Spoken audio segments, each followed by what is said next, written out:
继续来看新北市5股的宪兵训练中心，为去年3月开始大规模操树仔改整樱花甲牡丹，民众质疑军方摕老百姓纳税血汗钱操树仔种花，但是这个新北市农业局敢若罚款3000块。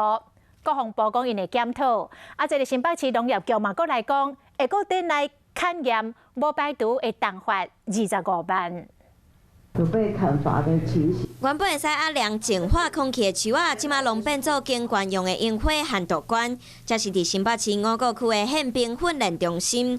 有民众讲，去年3月军方摕人民的钱，甲种10几年的树仔拢错掉，毋过新北市农业局却敢若罚3000块。他说他只有砍31棵嘛，然后做出了3000块的财罚，这样平均算起来，一棵树只有95块。 其实新北市伫护树团体拍拼，已经有树木保护自治条例，就连国防部营区的树仔拢会使管。